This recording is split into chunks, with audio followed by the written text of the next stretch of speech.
Dans cet épisode de Cruauté en face, nous allons plonger dans une affaire où l'amour, la trahison et la violence ont conduit à une issue tragique. Un couple en apparence ordinaire, une relation marquée par des tensions croissantes et une fin brutale qui a choqué toute une communauté. Avant de commencer, une nouvelle vidéo est disponible sur ma chaîne secondaire Cruauté en face Story. Si vous ne l'avez pas encore vue, je vous invite à la regarder, à vous abonner et à commenter.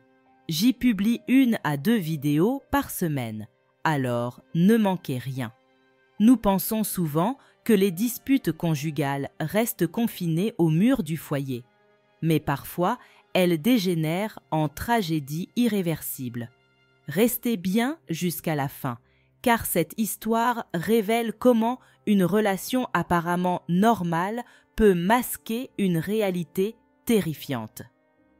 Je suis Genéza et aujourd'hui, nous allons explorer ensemble comment une tension latente a mené à l'irréparable. Préparez-vous, car même les foyers les plus paisibles peuvent abriter des tempêtes dévastatrices. Accrochez-vous, mes abonnés. On part aujourd'hui dans le Massachusetts.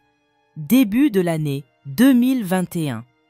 Là-bas, une famille apparemment ordinaire menait sa petite vie tranquille.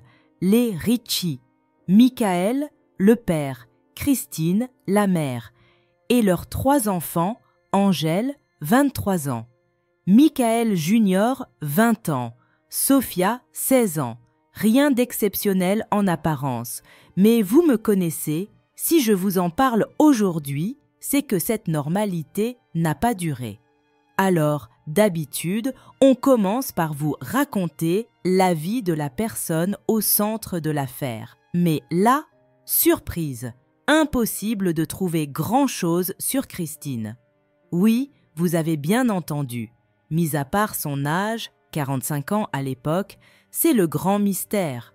Tout ce qu'on sait, c'est qu'elle était d'origine latine, qu'elle avait 2 sœurs et qu'avant de rencontrer Michael, elle était déjà maman d'un petit garçon, Angel. Quand Christine et Michael se sont mariés, ce dernier a officiellement adopté l'enfant et lui a donné son nom. Jolie histoire familiale, non? Enfin, en surface. Heureusement, pour Michael, on a eu beaucoup plus de matière. Son nom complet?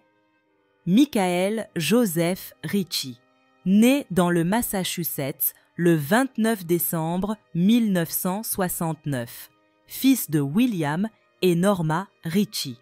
Une vraie tribu, 5 frères et sœurs, William, Donna, Paul, Diana et Anthony. La belle famille italo-américaine comme on l'imagine.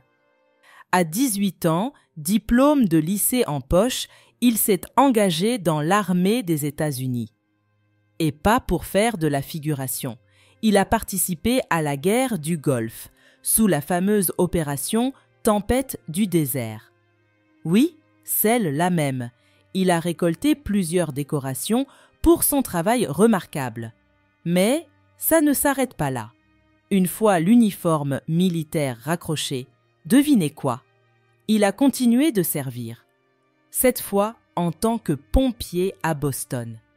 23 années de bons et loyaux services, des interventions en pagaille, des vies sauvées, toujours au front pour aider. Un vrai héros du quotidien. Du moins, jusqu'à ce que le vernis craque. Prêt à découvrir la suite?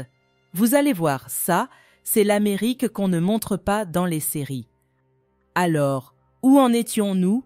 Ah oui, juste avant que tout dérape. Aux alentours de la date fatidique, celle où les faits que je m'apprête à vous raconter ont explosé au grand jour, Michael venait de décrocher une promotion. Il était devenu assistant du chef de district. Un poste important, oui, mais il n'avait pas quitté le terrain pour autant. toujours fidèle à cette vocation de servir, de protéger. Mais vous le savez, dans la vie, il n'y a pas que le boulot. Un jour, dont personne ne semble se souvenir précisément, son chemin a croisé celui de Christine. À l'époque, elle élevait seule son petit Angel, né d'une précédente relation. Michael n'a pas hésité à endosser le rôle de père. Ensemble, ils ont agrandi la famille avec 2 enfants de plus, Michael Junior, puis Sophia. Une belle photo de famille recomposée. Mais voilà, avec 5 bouches à nourrir. On imagine bien que le salaire de pompier ne faisait pas de miracle. Alors Michael a retroussé ses manches et, avec un ami, il s'est lancé dans une seconde activité, l'installation de matériel anti-incendie. Qui de mieux placé qu'un pompier pour vendre la sécurité? On pourrait presque appeler ça du marketing de terrain. Christine, de son côté, jonglait entre les couches, les devoirs et les cours de Zumba. Oui, Zumba. À domicile, dans le salon ou en ligne. Elle transformait la maison familiale en salle de sport improvisée. Entre 2 chorégraphies, elle s'occupait des enfants. Une vraie maman multitâche. Michael, lui, c'était le rigolo du coin. Toujours une blague en réserve, toujours prêt à détendre l'atmosphère. Il adorait la musique, le bon vieux rock des années 80, et dès qu'il le pouvait, il embarquait ses enfants à la pêche. Des moments simples, mais précieux. Et si vous passiez chez les Ritchie un dimanche, il y avait de fortes chances de le trouver derrière le barbecue en chef cuistot autoproclamé. Mais, parce qu'il y a toujours un « mais », derrière cette image de famille soudée, 2 bombes à retardement étaient en train de tic-taquer. Premièrement, le stress, le vrai, celui d'un métier où chaque intervention peut être la dernière. Pour évacuer la pression, Michael et ses collègues avaient pris l'habitude de se retrouver après le service, pour parler, décompresser et boire. Sauf que pour lui, cette soupape de décompression est vite devenue un piège. L'alcool a commencé à prendre trop de place. Et dans un environnement où les copains de beuverie ont les mêmes démons, difficile de lever le pied. L'engrenage était lancé. Vous sentez venir la suite, pas vrai? Ne bougez pas. Ce qui arrive après va vous glacer le sang. Forcément, tout ça a fini par déborder à la maison. L'alcool, les soirées trop longues, les retours trop tardifs, ça a commencé à peser lourd dans le couple. Et puis, un jour de début 2018, c'est l'explosion. Christine a découvert que Michael entretenait ou avait entretenu une liaison avec une certaine Janine Bouchard. Inutile de vous dire que ça a mis le feu aux poudres. Les détails sur la façon dont elle a appris la trahison, mystère, mais peu importe, la gifle était là. D'abord, elle a voulu le foutre dehors. Normal, elle voyait rouge. Mais selon les témoignages, cette aventure n'aurait duré que quelques semaines, juste assez pour ruiner la paix d'un foyer. Christine, contre toute attente, a décidé de pardonner, ou du moins d'essayer. Michael, lui, a convoqué toute la famille. Il a tout mis sur la table. Pas seulement son écart de conduite, mais surtout, il a reconnu publiquement son addiction à l'alcool. Et là, mes amis, c'est ce qu'on appelle le point de bascule. Parce qu'une infidélité, c'est déjà dur. Mais ajoutez à ça l'alcoolisme. Pour Christine, c'était presque trop. Cette crise familiale a pourtant agi comme un électrochoc pour Michael. Il a coupé les ponts avec sa maîtresse, a poussé la porte des alcooliques anonymes et a commencé à se détacher peu à peu de ses amis de comptoir. Mais, car il y a toujours un mais, ça n'a pas suffi à apaiser les tensions dans le couple. Les disputes sont devenues le quotidien. Christine s'est investie à fond dans la rédemption de son mari. Elle l'a accompagné aux réunions, l'a soutenu dans ce combat aussi physique que mental. Elle était persuadée que l'alcool avait abîmé la mémoire de Michaël et elle tenait à le sortir de là. Sauf que, il y a des blessures qu'on n'arrive pas à refermer. Et pour elle, la trahison de Michaël était cette plaie béante. Elle lui en parlait sans cesse, tous les jours, encore et encore, ce qui, forcément, a fini par transformer la femme souriante et aimée du quartier en une personne aigrie, agressive, sur les nerfs. Et ce n'était plus seulement Michaël qui en prenait pour son grade. Les enfants aussi se sont retrouvés pris dans la tourmente. Angel, Michaël Junior, Sophia. Tous ont senti le poids de la colère de leur mère, sa frustration, sa solitude grandissante. Ce n'était plus un simple malaise conjugal, c'était devenu une poudrière familiale. Et croyez-moi, la mèche n'était plus très longue. Dans les témoignages recueillis plus tard, une chose est revenue sans cesse. Les disputes étaient devenues le pain quotidien des Ritchie.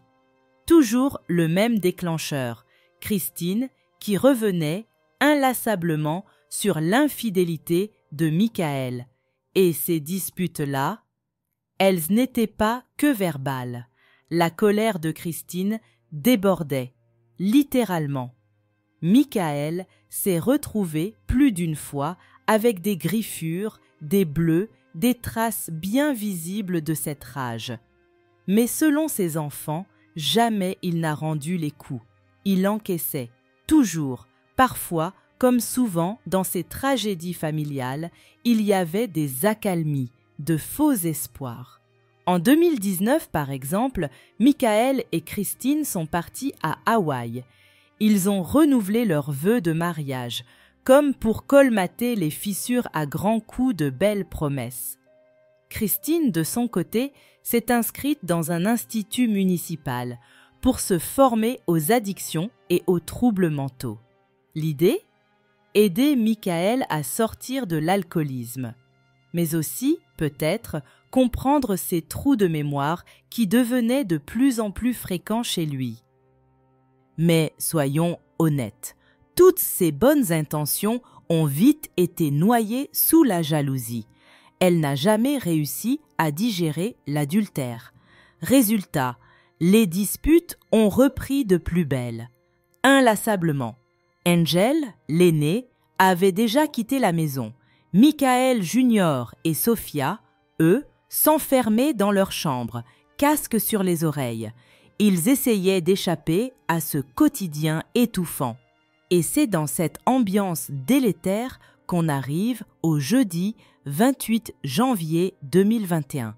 Il était environ 16 heures quand Sophia, 16 ans, est rentrée de l'école. Rien de nouveau sous le soleil. Ses parents s'écharpaient une fois de plus. Elle n'a même pas levé un sourcil. Elle est montée dans sa chambre comme d'habitude. Mais cette fois, les choses ont pris une autre tournure. Les cris ont continué. Puis soudain, un bruit sourd, un choc. Sophia n'a pas eu le temps de réagir qu'elle a entendu sa mère hurler son prénom. L'appel n'avait rien d'ordinaire. Quelque chose clochait. Elle est redescendue précipitamment. Et là, la scène. Michaël était étendu sur le sol, inerte. Christine, accroupie à côté de lui, paniquée, l'a supplié d'appeler les secours. Sophia a immédiatement composé le 911 aux alentours de 17 heures. Mais face aux questions de l'opératrice, elle était perdue. Elle n'avait rien vu. Sa mère était en état de choc, tournant en rond, criant à tout va. L'opératrice a tenté de guider la jeune fille pour lui apprendre les gestes de réanimation. Mais Sophia n'en avait aucune idée. Elle n'a même pas eu le temps d'essayer.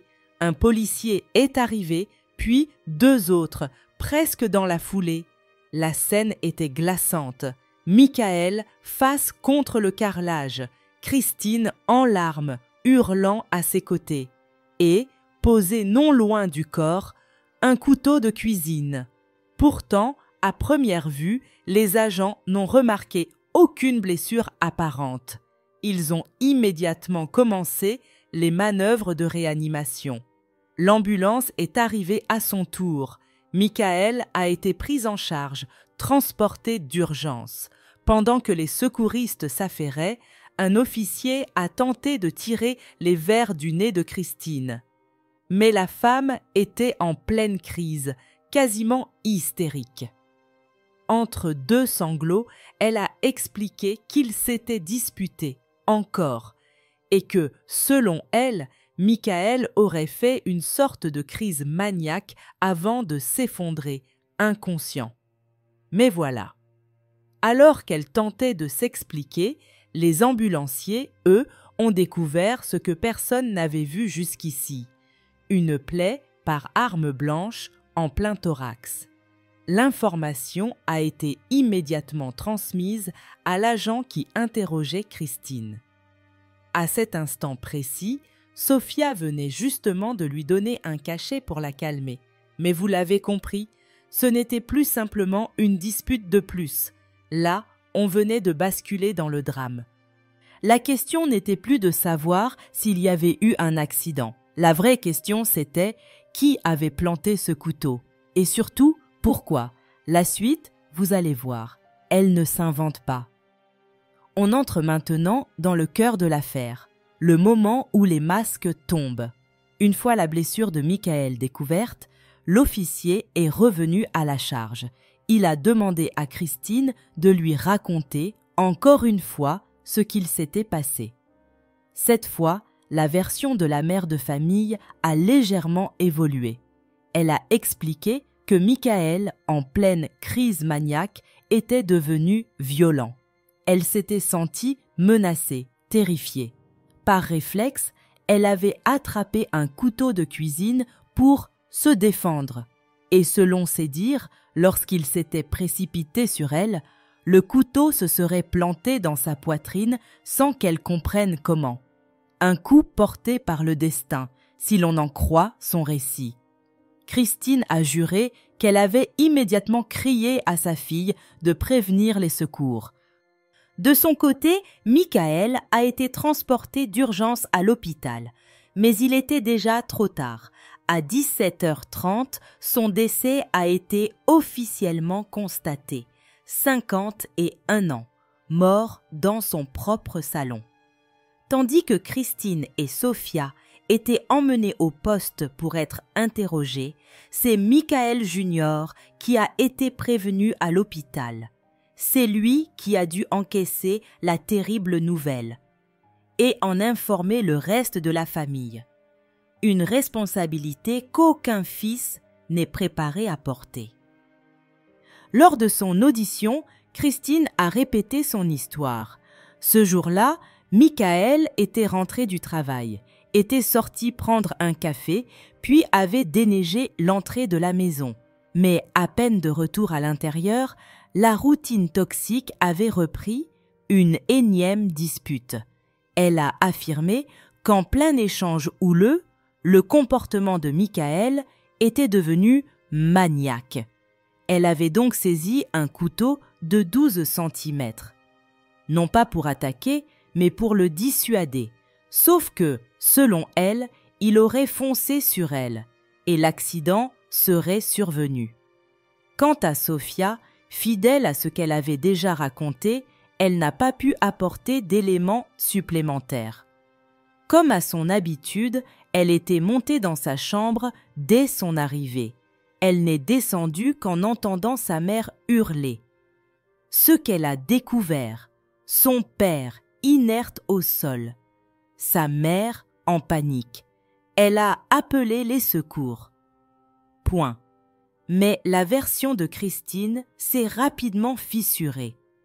Car lors de l'examen du corps de Michael, les médecins légistes ont découvert une deuxième blessure, une plaie nette dans le dos, à l'épaule gauche.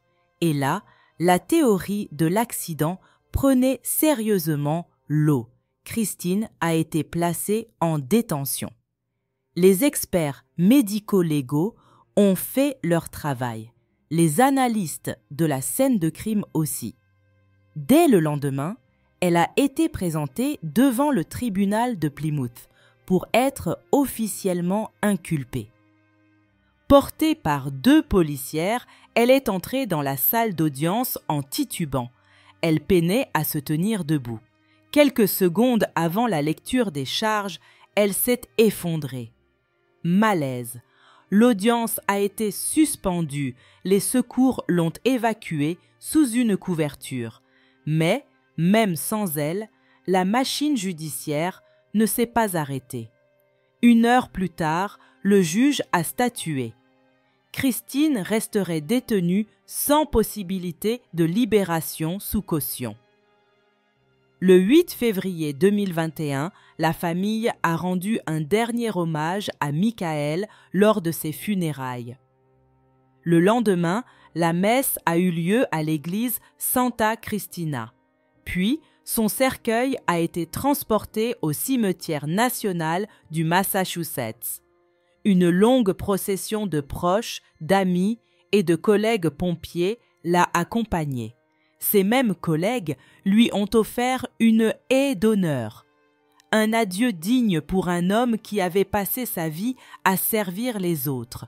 La presse, les voisins, tout le monde était sous le choc. Personne n'aurait imaginé une telle tragédie chez les Ritchie. On parlait d'une famille aimante, soudée, sans histoire. Un couple gentil, apprécié de tous. Et pourtant, après ça, silence radio. L'affaire a disparu des radars jusqu'en juillet 2024. C'est à cette date que le procès de Christine Ritchie a enfin débuté, devant un jury composé de 9 hommes et 6 femmes. Dès les premières plaidoiries, le procureur a planté le décor. Selon lui, Christine n'avait jamais réussi à pardonner l'adultère de son mari. Le mariage était devenu une cocotte minute sous pression. Et le 28 janvier 2021, ça a explosé. Christine aurait poignardé Michael avec un couteau de cuisine, mettant fin à des années de rancune. La défense, elle, a plaidé l'accident. L'avocat Joshua Guth a soutenu que sa cliente n'avait jamais eu l'intention de tuer son mari.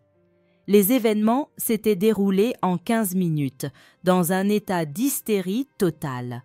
Christine, selon lui, n'aurait même pas eu conscience de ses actes. Christine Ritchie était donc jugée pour meurtre, coup et blessure, et usage d'une arme dangereuse. La première à témoigner fut Sophia. 20 ans aujourd'hui, 16 à l'époque des faits. Elle a expliqué qu'elle était habituée aux disputes de ses parents. Toujours les mêmes sujets, l'alcool et l'infidélité de son père. Concernant le jour du drame, elle n'a pas pu dire grand-chose de plus. Elle n'a quitté sa chambre qu'en entendant sa mère l'appeler. C'est là qu'elle a vu son père au sol. Pas de sang visible. Sur ordre de sa mère, elle a appelé les secours. Lors de l'audience, l'enregistrement de son appel au 911 a été diffusé. Ça a été le seul moment où Sophia a vacillé. Un rappel brutal de cette journée cauchemardesque. Lors de cette séance du procès, c'est Angel, l'aîné de la fratrie, qui a pris la parole. À 27 ans, il a confirmé ce que beaucoup savaient déjà. Il avait été adopté par Michael, mais pour lui, il n'y avait jamais eu de différence. Michael était son père, point. S'il n'était plus à la maison au moment du drame, il vivait par intermittence chez sa petite amie, il se souvenait très bien des disputes qui hantaient la maison Ricci. Toujours les mêmes raisons, l'alcool. Et surtout, la fameuse liaison. Mais Angel a ajouté une révélation glaçante. Ce n'était pas la première fois que sa mère avait brandi un couteau contre Michael. Il s'est rappelé d'une scène précise. Après une violente dispute, Christine était allée à la cuisine, avait saisi un couteau et s'était approchée de Michael, la lame pointée contre son propre ventre. Ce jour-là, Michael avait appelé Angel à la rescousse. Père et fils avaient dû la maîtriser. Il a aussi décrit la métamorphose de sa mère après la découverte de l'infidélité. Plus irritable, plus violente, s'isolant de plus en plus. Michael, lui, avait pris sur lui. Il avait arrêté de boire, s'occupait de la maison, des enfants. Mais la tension, elle, n'avait jamais disparu. Interrogé sur les résultats d'analyse ADN effectués sur 2 couteaux retrouvés dans la cuisine, Angel n'a pas été surpris qu'on ait trouvé les empreintes de son père dessus. Michael cuisinait souvent, c'était son domaine. Rien d'anormal à cela.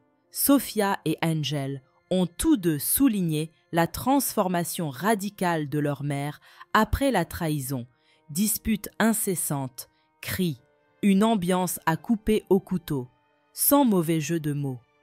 Angel a également raconté qu'en juin 2019, il avait quitté la maison pour de bon. Les conflits étaient devenus insupportables, mais il est resté en contact et sa sœur lui confirmait que rien n'avait changé. Puis, c'est au tour de Michael Junior d'apporter sa pierre à l'édifice. Une semaine avant la mort de son père, il lui avait rendu visite à la caserne, et ce qu'il a vu l'a marqué. Michael était amaigri, marqué, avec un œil au beurre noir. Michael Junior n'a pas caché son ressentiment envers sa mère, non seulement pour son obsession autour de la liaison, mais aussi pour son comportement devenu violent avec le reste de la famille.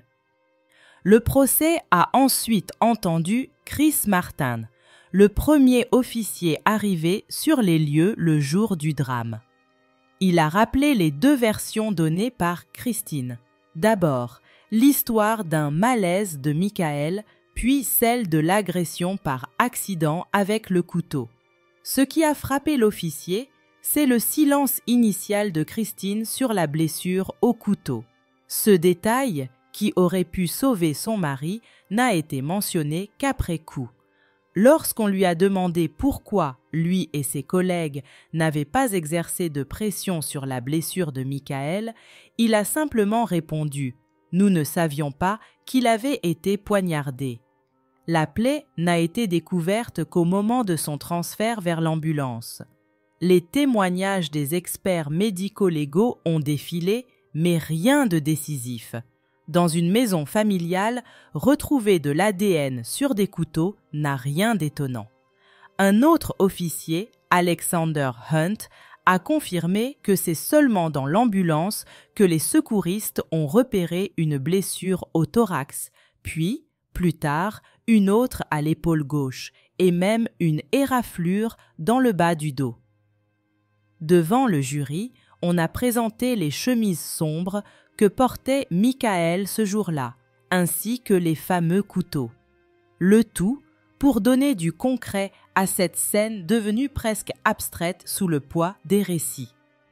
Puis est venu le témoignage de Mark McDonnell, l'ami de toujours, presque un oncle pour les enfants Ricci. Il a décrit un Michael autrefois joyeux, volontaire, mais qui à un moment s'est métamorphosé, griffures au visage, lèvres éclatées, nez en sang. Marc se souvenait avoir cru que Michael s'était cassé le nez. Il lui avait demandé, inquiet, « Tu veux en parler ?» Quelques mois plus tard, Marc l'a revu. Michael était méconnaissable, mais Christine, elle, jouait la carte du déni. « Il va mieux, il progresse », assurait-elle. Sauf qu'à la sortie de ce rendez-vous, Marc avait entendu Christine hurler sur Michael devant son bureau. Il était même intervenu, lui demandant d'arrêter de faire scandale. Trop tard, le vernis avait déjà craqué. Marc s'était ensuite rapproché de Michael Junior, qui travaillait avec lui. Un jour, Michael, le père, l'a appelé. Le contenu de cet appel reste mystérieux. Mais ce qui est sûr, c'est que Marc a ensuite contacté Christine. Et là, il a eu droit à une Christine furieuse, agressive, cherchant à savoir qui il était et où vivait cette fameuse Janine Bouchard. Un autre collègue, Michael Dillon, a aussi témoigné. Lui aussi a vu Michael arriver au travail, les yeux bouffis, des éraflures sur le cou quelques jours avant sa mort. La défense a tenté d'expliquer ces marques en évoquant une récente intervention chirurgicale au nez. Mais devant la répétition des récits, le doute s'est installé dans l'assistance. Ce procès, ce n'était plus simplement une affaire conjugale qui aurait mal tourné. C'était le portrait d'une descente aux enfers. Doucement, sûrement, l'un des moments les plus attendus du procès, c'était lui. Le témoignage de Janine Bouchard, infirmière en soins palliatifs pédiatriques, et surtout la femme avec qui Michael Ricci avait vécu sa fameuse aventure. Autant dire que tous les regards étaient braqués sur elle. Janine a raconté comment elle avait rencontré Michael. Rien d'exotique, un bar-restaurant, après le boulot. Lui bossait alors dans une boîte d'installation de systèmes anti-incendie. Elle venait juste prendre un verre après sa journée. Ils s'y croisaient par hasard. De fil en aiguille, ils ont commencé à discuter, à échanger sur leurs vies respectives. Et très vite, Michael lui a confié ses problèmes de couple. Il lui a dit qu'il était en pleine séparation. On connaît la suite. La relation a glissé du simple bavardage à quelque chose de plus intime. Une histoire sans lendemain, à peine 6 semaines. Mais en octobre 2018, clap de fin brutal. Un dimanche, Michael lui a écrit que tout devait s'arrêter. Il lui expliquerait plus tard. Sauf que ce plus tard, il est vite arrivé. Il lui a balancé qu'elle n'avait jamais compté pour lui. Et là, entre en scène Christine. Janine a commencé à recevoir des messages de la femme trompée. Et ce n'étaient pas des mots doux. Dans un premier message, Christine lui a écrit qu'elle savait tout. Que si Janine croyait pouvoir lui voler sa vie, elle se fourrait le doigt dans l'œil, qu'elle avait sous-estimé la mauvaise personne. Elle a ajouté, venimeuse, que celui qui souffrirait le plus dans cette histoire, ce serait Michael, parce qu'il avait bien plus à perdre. Elle l'a traité d'immorale, de femme sans respect. Elle lui a même écrit que Michael avait reconnu devant elle et devant leurs enfants qu'il s'était fourvoyé avec cette relation. La plus grosse erreur de sa vie, aurait-il dit, et que Janine ferait mieux de disparaître de leur existence. Mais Christine n'a pas su s'arrêter là. En décembre 2019, elle s'est pointée carrément chez Janine, venue, soi-disant, lui rappeler de rester loin de son mari. Et comment ça s'est terminé? Accrochez-vous, Christine lui a demandé si elle pouvait lui faire un câlin. Après une étreinte de façade, Christine et Janine se sont retrouvées au cœur d'un nouveau conflit. Le 30 janvier 2020, Christine a recontacté Janine pour lui proposer une rencontre à trois avec Michael, ce qu'elle a refusé, acceptant à la place un simple appel. Christine a insisté, cherchant à vérifier si Michael était avec elle à certaines dates, jouant les détectives amateurs. Mais, le 18 mars 2020, Christine est passée au harcèlement, cris, menaces, tapage devant chez Janine jusqu'à l'intervention de la police. Elle a été poursuivie pour trouble à l'ordre public. Au procès, Janine a insisté. Michael n'avait aucun problème de mémoire. La médecin légiste, Maria del Mar Capo Martinez, a ensuite livré un constat accablant. 3 blessures majeures. Thorax, dos, épaules. Avec une plaie profonde de 15 cm qui a perforé le péricarde et le cœur, provoquant une hémorragie interne fatale en quelques minutes. Plus de la moitié du sang de Michael s'était accumulé dans la cage thoracique, sans laisser de traces au sol. La défense a évoqué un accident, suggérant que Michael serait tombé sur la lame en essayant d'empêcher Christine de se blesser. Mais cette version a été contredite par la nature des blessures. La procureure, Jeremy Beth Kuzmin, a souligné la jalousie obsessionnelle de Christine, son harcèlement constant envers Michael et la spirale de violence domestique culminant en meurtre. Témoignages d'enfants, amis et collègues ont confirmé les abus. Griffures, bleus, dégradation physique. Pour la justice, il ne faisait aucun doute que Christine avait franchi la ligne.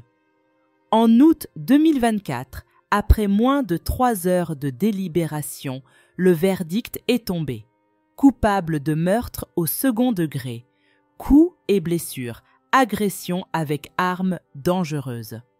Lors des témoignages poignants, leurs enfants, Angèle, Michael Junior et Sophia, ont exprimé leur douleur, tiraillés entre l'amour pour leur mère et la perte de leur père. La famille de Michael a demandé la peine maximale, dénonçant l'isolement imposé par Christine. Le juge, soulignant l'absence de remords et le lourd passif de Christine, déjà sous probation lors des faits, a prononcé la sentence. 6 ans de prison pour coups et blessures et la réclusion à perpétuité pour meurtre, avec 20 ans incompressibles avant toute possibilité de libération conditionnelle. Christine, impassible, a été escortée hors de la salle d'audience. Pas un mot, pas un regard, pas la moindre larme. Sa conscience, mystère. Ce qu'on sait, c'est qu'elle aura désormais tout le temps de réfléchir sur l'homme qu'elle a tué, sur les enfants qu'elle a brisés, sur la famille qu'elle a détruite. Mais une question demeure. Christine a-t-elle tué Michael de sang-froid ou a-t-elle commis l'irréparable dans un accès de rage incontrôlable? À vous de juger. Eh bien, chers spectateurs, c'est ici que se termine l'histoire criminelle d'aujourd'hui. Je serais très intéressée de connaître votre avis, alors je vous invite à le partager dans les commentaires de la vidéo, toujours dans le respect de la victime et de sa famille. N'oublions jamais que nous pouvons débattre, mais avec le respect que chacun mérite. Je vous rappelle de vous abonner à la chaîne et de laisser un like pour me faire savoir que mon travail vous plaît. Bonne nuit et à la prochaine histoire criminelle.